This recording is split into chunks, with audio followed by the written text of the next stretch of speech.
رسول رحمت صلی اللہ علیہ وسلم جیسا بنانے کی کوشش کرو. لیکن جیسے ہی وہ رسول رحمت اعلاء کلمت الحق کا فریضہ سر انجام دینا شروع کرتے ہیں, اللہ کی توحید, اللہ کی کبریائی کی طرف لانا چاہتے ہیں, اور انسانوں کو انسانوں کی غلامی سے نکال کر اللہ کی غلامی میں دینے کی بات کرتے ہیں, تو ہم یہ دیکھتے ہیں کہ وہی سارا معاشرہ حضور کے خلاف ہو جاتا ہے. اور پھر یہ مخالفت اتنی بڑھتی ہے کہ 13 برس مسلسل اذیت دینے کے بعد ایک مرحلہ ایسا آ جاتا ہے کہ رسول رحمت صلی اللہ علیہ وسلم کو اپنے اس آبائی گھر سے, اپنے وطن سے جدا ہونا پڑتا ہے, اور حضور مدینہ تشریف لے آتے ہیں صرف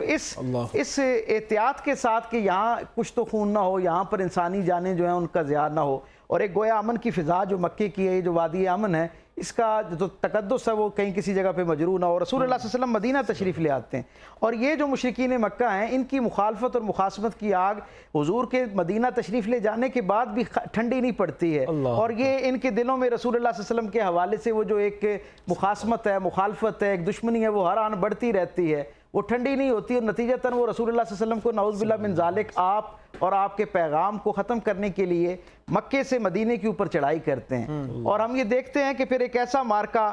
انسانی تاریخ کے اندر نظر آتا ہے جس نے اپنے اندر کئی جہتوں سے نئی مثالیں قائم کی, نئے ٹرینڈ سیٹ کیے. میں ہمیشہ یہ کہا کرتا ہوں سیرت کے ایک ادنا طالب علم کے طور پر کہ میرے رسول صلی اللہ علیہ وسلم زندگی کے تمام گوشوں اور تمام حوالوں میں ایک بہترین مثالیاں ہیں. جہاں میرے رسول نے زمانہ امن کے اصول مرتب کر کے انسانوں کو حیران کیا, وہیں پہ جب ہم حضور کی پاکیزہ زندگی کے اندر جنگ کے حوالے سے دیکھتے ہیں, میدان عمل کے حوالے سے دیکھتے ہیں, تو اس میں بھی ایسی عظیم الشان مثالیں نظر آتی ہیں جن کا نہ اس سے پہلے کوئی شہادت موجود ہے, نہ اس کے بعد اس طرح کی کوئی شہادت پیش کی جا سکتی. آپ یہ دیکھیے ایک ایسا مارکہ ہے. گزارش آپ سے کرنا چاہوں گا, بڑی اپنی اچھی بات کی. یہاں پہ ایک سوال میرے ذہن میں یہ ہے کہ ہم جب اسلام کی بات کرتے ہیں تو ہمارے علماء بھی کہ جو ہیں وہ جنگ کا ذکر نہیں کرتے, وہ بس ایک ہی بات کی جاتے ہیں, اسلام امن کا درس دیتا ہے. اسلام میں تلوار کی بات میں آپ کے سوال سے, کیونکہ وقت کم ہے اس لیے ہم چاہیں گے کہ زیادہ گوشے اپنے سامعین اور حاضرین کو ان میں شمار کر سکیں, اس میں شامل کر سکیں. حقیقت میں اس میں کوئی دو رائے نہیں ہے کہ رسول رحمت صلی اللہ علیہ وسلم کا پیغام جو ہے وہ پیغام امن ہے, کیونکہ آپ کا لایا ہوا دین امن ہے. لیکن جہاں جہاں تلوار ہمیں اٹھتی ہوئی نظر آتی ہے, حقیقت میں ظاہری طور پر تو یہ تلوار ہے, لیکن یہ تلوار بھی جنگ کے لیے نہیں ہے, بنیادی طور پہ امن کو یقینی قرار دینے کے لیے اٹھائی گئی. یعنی رسول رحمت صلی اللہ علیہ وسلم کی پوری زندگی کو اگر ہم مطالعہ کریں تو اس میں ایک بہت بڑا حصہ جو ہے وہ دفاعی حکمت عملی پر مبنی جو ہے تلوار کا اٹھانا ہے. اور پھر جہاں جہاں میرے کریم رسول نے تلوار اٹھائی اور میدان میں حضور تشریف لائے, اس سے بھی ایسے خیر اور امن کے مستقل سوتے پھوٹے جن سے آج تک دنیا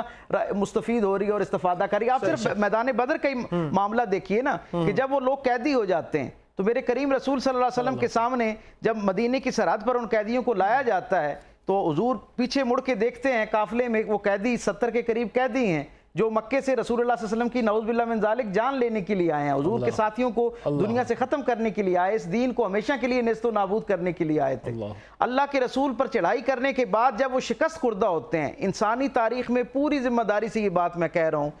بالخصوص عربوں کی تاریخ اس بات پر گواہ ہے, اس سے پہلے کبھی ایسا نہیں ہوا کہ عربوں کی کسی گروہ نے کسی جگہ پہ جا کر چڑھائی کی ہو, حملہ کیا ہو, باقاعدہ وہ حملہ آور شکست خوردہ ہوئے ہوں اور ان میں سے کوئی ایک آدمی بھی اپنی زندگی کی امان لے کر واپس پلٹا ہو اپنے اصل وطن کو. عربوں کا یہ معمول تھا کہ اگر حملہ آور آ گیا تو اس کے بعد اسے شکست دینے کے بعد واپس اس کی جانے کی کوئی صورت نہیں ہوتی تھی, نہ انہیں قیدی بنایا جاتا تھا, نہ ان سے جزیہ لیا جاتا, نہ فدیہ لیا جاتا, نہ کوئی اور ان کی جان بخشی کی صورت ہوتی. حملہ آور کی ایک ہی سزا تھی کہ اس کو بار دیا جائے تاکہ نشان عبرت بنے, آئندہ وہاں سے حملہ نہ ہو. میرے رسول صلی اللہ علیہ وسلم نے یہ جو حملہ آور تھے نے سب سے پہلے جو پیغام رحمت دیا, جیسی ان کی تلواریں نیام میں پہنچیں اور انہوں نے شکست قبول کی, میرے رسول کی طرف سے پہلا پیغام امن یہ پہنچا کہ ان کی جان بخشی کی جائے, وقتی طور پر ان کو مدینے کی طرف لایا جائے. حضور جب مدینے کی سرحد سے مڑ کے دیکھتے ہیں نا تو کیا خوبصورت منظر ہے, اور دنیا کے سارے متعصب ذہنوں کے لیے یہ سوال ہے اور ان کے دلوں پر یہ دستک ہے, یہ منظرنامہ. میرے رسول صلی اللہ علیہ وسلم نے مڑ کے دیکھا نا تو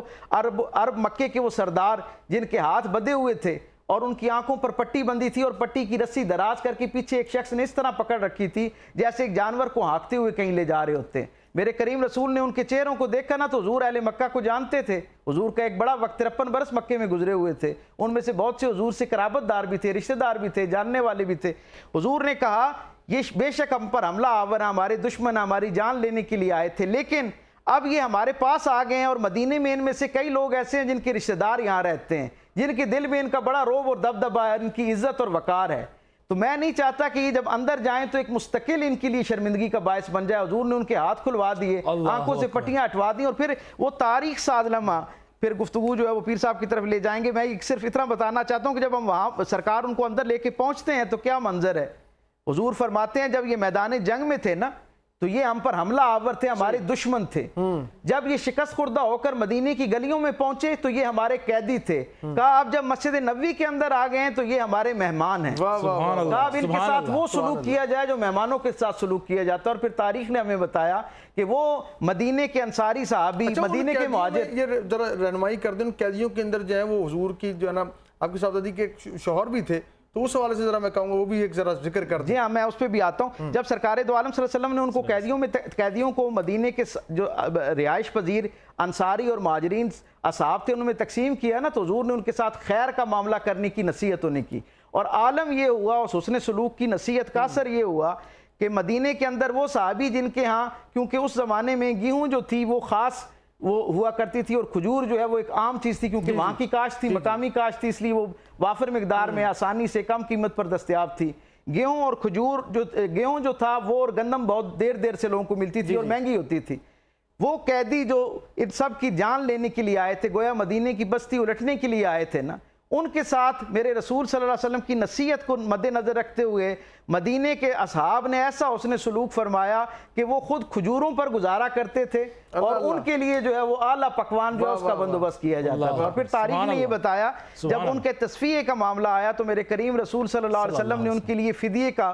فرمان جاری کیا, آسانی پیدا کی کہ جو دے سکتا ہے. جی وہ ہار والا تذکرہ. جی اللہ اکبر. جب وہ ہار پہنچا تو میرے کریم رسول صلی اللہ علیہ وسلم نے جیسی اس ہار کو دیکھا,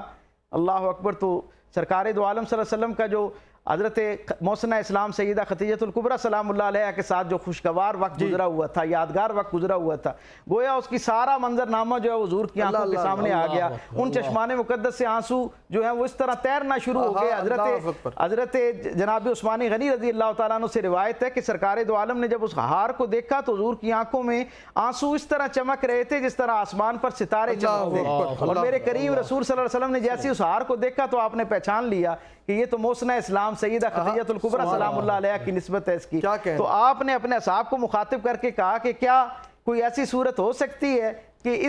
یہ جو ہار ہے اس کی نسبت اور تعلق سے وہ جو جان بخشی کا معاملہ ہے وہ کیا جا سکے اور یہ محفوظ ہو جائے ہار. اصحاب رسول جو اپنا دل, دیدہ و دل سب کچھ سرکار کی بارگاہ میں فرش راہ کر چکے تھے. آپ تصور کیجئے نا, یہ وہ صحابی ہیں, یہ وہ سامعین ہیں جن سے حضور گویا مشاورت کر رہے ہیں. میں اجازت کا لفظ نہیں احتراماً استعمال کرتا, حضور مشاورت طلب کر رہے ہیں. اور یہ وہ صحابی ہیں جنہوں نے اسی بدر کے غزوے سے پہلے میرے کریم رسول صلی اللہ علیہ وسلم کی ان لفظوں میں حوصلہ افزائی فرمائی تھی. انہوں نے کہا یا رسول اللہ یہ تو مشرکین مکہ ہیں, اگر آپ ہمیں کہیں کہ سمندر کے اندر چھلانگ لگا دیں تو آپ کے فرمان کے مکمل ہونے سے پہلے آپ ہمیں سمندر کی تہہ میں پائیں گے, ہم اس کے اندر اتر جائیں گے. یہ ہار کیا چیز ہے, گویا کہ سب نے اس کی تائید کی. میں اس منظر نامے میں اپنے سامعین اور ناظرین کو شریک کرنا چاہتا ہوں. میرے کریم رسول, اگر اجازت دیں ذرا ہم ایک نعت کی طرف چلے جاتے ہیں, پھر انشاءاللہ واپس گفتگو کا سلسلہ بڑھائیں گے انشاءاللہ تعالیٰ, کیونکہ نعت جو ہے وہ سرور دیتی ہے, گفتگو شعور دیتی ہے. ہم شعور لے رہے ہیں لیکن نعت حضور سے سرور لیں گے. ہمارے ساتھ جمیل صاحب موجود ہیں, آپ سے گزارش ہے نعت